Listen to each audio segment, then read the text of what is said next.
Saya akan perkenalkan, saya nama Daru Handoko dari pembudidaya ikan air tawar di Kelurahan Cibuniglis, Kecamatan Bungursari, Kota Tasikmalaya. Dalam kesempatan ini farm kami punya nama Alwidamina Sejahtera Farm yang bergerak di bidang pembudidaya air tawar. Ikan tersebut saat ini yang kami budidaya secara intensif adalah ikan nila hitam dan ikan lele. Kami mulai berusaha sejak pandemi atau sekitar tahun 2020 untuk membuat sebuah program budidaya intensif. Kami banyak belajar dari beberapa dinas terkait atau perusahaan terkait untuk mengembangkan sebuah budidaya yang selama ini tempat-tempat tertentu saja yang membudidaya ikan dengan tambahan sebuah teknologi atau dengan alat tambahan yang lain. Yang pertama, kita menerapkan struktur kolam dengan budidaya yang intensif. Dalam arti kita belajar banyak dari dinas perikanan terkait. Yang kedua, menggunakan alat tambahan, yaitu namanya fishery atau feeder yang membuat pakan otomatis. Yang ketiga adalah untuk pencapaian atau untuk kepadatan tebar, itu menggunakan alat tambahan namanya kincir. Yang selama ini mungkin kalau untuk kincir adalah hanya dipakai di tambak-tambak udang. Fungsi dari beberapa alat sendiri banyak pengaruhnya terhadap budidaya ikan.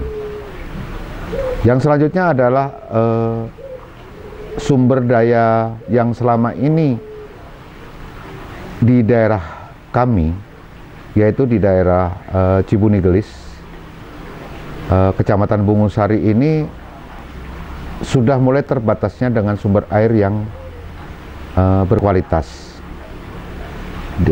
Penyebabnya banyak dan kita sendiri sedang berusaha bagaimana mencari solusi bagaimana air itu tercukupin untuk pembudidaya di wilayah sini. Yang pertama adalah permintaan ke beberapa dinas terkait, itu membuat sebuah jalur air yang untuk pengairan kolam. Yang kedua adalah permohonan ditambah dengan sumur artesis atau pencarian sumber yang bisa dipakai untuk budidaya kolam atau budidaya ikan air tawar, ditambah untuk air layak untuk dipergunakan untuk masyarakat.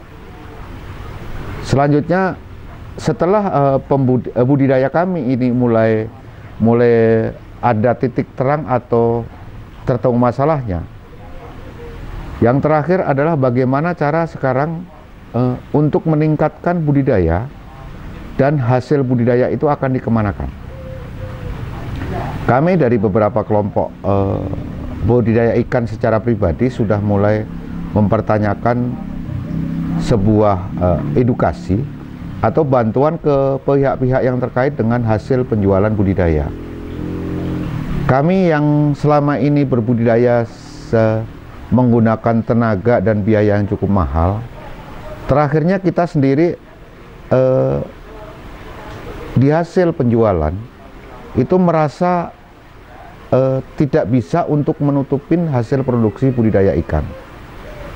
Dan sekali lagi, mohon dengan hormat ke beberapa pihak yang terkait untuk membantu selanjutnya dalam sistem bagaimana penjualan ikan ini bisa untuk menutupin hasil dari produksi dan untuk meningkatkan sebuah ekonomi bagi petani ikan di sekeliling wilayah kami. Nah ini Pak, kesulitannya sekarang apa Pak? Untuk kesulitan pertama sekarang walaupun dengan debit air yang cukup besar, tetapi kualitas air yang di lingkungan kami sudah tidak produktif, dalam arti tidak sesuai dengan SOP secara budidaya untuk intensif atau budidaya yang modern. Karena sumber air kita itu dari limpahan beberapa wilayah, dan wilayah yang di atas itu udah mulai banyak istilahnya yang mengeluarkan bahan polusi yang akhirnya membuat air sampai ke titik daerah kami adalah sudah mulai tercemar. Nah ini Pak udah mengajukan ke pihak terkait gitu Pak, ke pemerintahan berkaitan dengan kekurangannya air gitu Pak? Kami sudah berkali-kali dikunjungin dari beberapa pihak yang terkait. Kami sudah mengusulkan, ada beberapa tadi saya sampaikan di awal bahwa kekurangan air kami, debit air kami itu dibuatkan sebuah jalur untuk menunjang budidaya ikan itu secara intensif. Untuk penjualan hasil produksi kami atau hasil budidaya ikan lingkungan kami itu selama ini kan yang ngambil dari beberapa bandar atau mungkin juga dijual langsung ke pasar induk Cikurubuk. Akhir-akhir ini kita merasa kewalahan dengan harga komoditi dari pakan pun mulai merangkak menaik, dan hasil produksi kita justru melemah.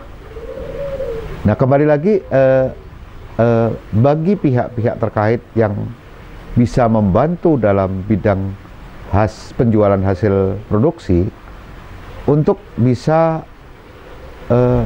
membantu untuk penjualan, dan akhirnya petani-petani yang saat ini udah mulai turun membudidaya atau grade-nya dalam arti melemah karena saya mau berbudidaya tapi pada hasilnya merugi.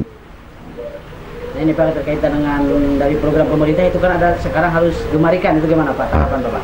Kembali lagi dengan yang disampaikan terutama mungkin di Jawa Barat ya.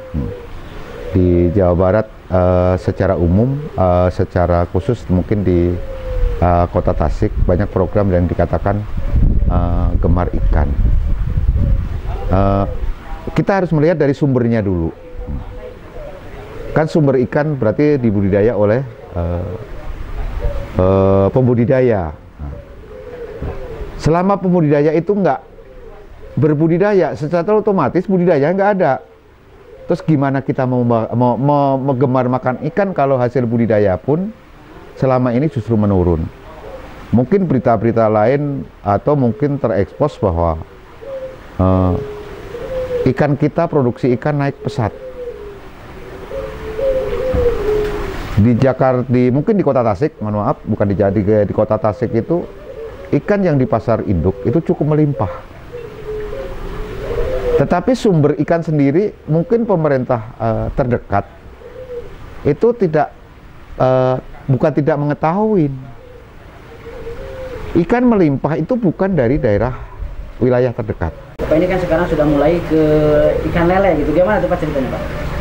Kebetulan komoditi ikan lele adalah komoditi ikan yang pasarnya sangat merakyat, dan produksinya pun dibutuhkan itu sangat tinggi. Tetapi bukan produksi ikan lele itu dibutuhkan untuk wilayah kota lingkungan terdekat. Justru produksi ikan kita lahirnya ke daerah Jabodetabek, Bandung, Garut, atau mungkin malah sekarang masuk ke Cirebon. Nah, kebutuhan di sana itu ikan lele itu sangat tinggi. Kita pernah menganalisa dengan teman-teman budidaya bahwa kebutuhan untuk Jabodetabek itu per hari di tahun 2019 saja udah menyampe 250 ton per hari. Sementara baru tersupport sekitar 150 sampai 200 ton.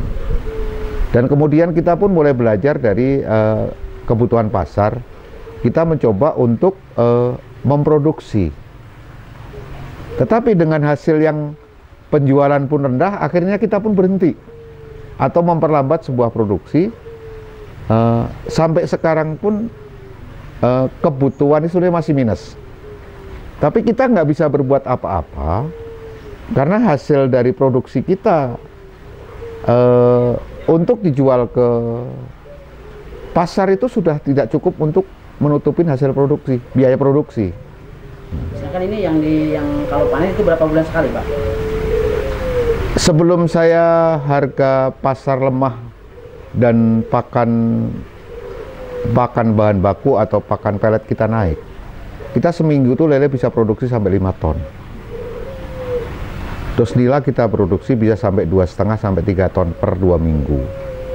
Tapi dengan adanya global dalam arti perubahan sebuah sistem, bahan pakan pelet naik, harga penjualan ikan turun, akhirnya kita memperlambat sebuah produksi. Yang tujuan jangan sampai kita merasa rugi yang sangat berkepanjangan. Dan kembali saya sampaikan juga, mohon bantuannya ke beberapa pihak terkait. Yang satu juga pihak terkait adalah pihak pemerintah untuk membantu petani di lingkungan saya terdekat meningkatkan hasil sebuah harga penjualan. Bukan meningkatkan produksi, tapi meningkatkan hasil sebuah produksi. Ini kan udah beberapa kali mungkin Bapak selaku narasumber ya di setiap kegiatan migrasi ke pemerintahan, itu gimana Pak kelanjutannya Pak? Sampai saat ini dari pihak-pihak terkait pun sudah beberapa yang konsultasi dengan ke saya bahwa untuk merubah ini juga harus dibicarakan dengan pihak-pihak yang terkait. Karena kalau budidaya ikan mungkin berkonsultasi dengan Departemen Perikanan atau mungkin istilah Dinas Perikanan. Yang kedua, masalah rekonstruksi aliran air harus juga dengan pindah dinas yang terkait, bukan perikanan. Dan penjualan larinya ke dinas perdagangan. Jadi ya semoga dengan beberapa dinas yang terkait ini bisa membantu meningkatkan ekonomi masyarakat. Intinya itu aja sih. Nah ini Pak, kebetulan kemarin ada kunjungan dari Putri Wapres ya Pak ya ke sini. Nah itu mungkin dari Bapak ada usulan atau ajuan Pak dari Bapak sendiri gimana Pak? Ya semoga dengan datangnya Ibu Haji Siti itu bisa membuat sebuah inspirasi buat masyarakat sekitarnya atau dukungan dari beberapa pihak terkait bisa membantu dalam arti sampai ke hasil sebuah usaha. Banyak yang saya terima saat ini adalah beberapa bimbingan, itu kita hanya dibimbing masalah budidaya. Selama ini kita masyarakat sini udah mulai banyak berkembang atau mungkin bisa menjadi lebih pintar untuk berbudidaya. Tapi akhirnya kenapa musim-musim terakhir ini pembudidaya kita udah mulai melemah atau merasa istilahnya tidak mau atau tidak mampu untuk membudidaya kembali. Yang tadi saya sampaikan di depan adalah masalah hasil dari budaya sendiri sudah tidak bisa menutupin dari untuk berbudidaya. Nah, semoga dengan pihak-pihak yang terkait menangani masalah ini dan untuk kesejahteraan warga semua itu bisa terrealisasi dari pembelajaran budidaya dan sampai pada akhirnya penjualan dari akhir sebuah budidaya.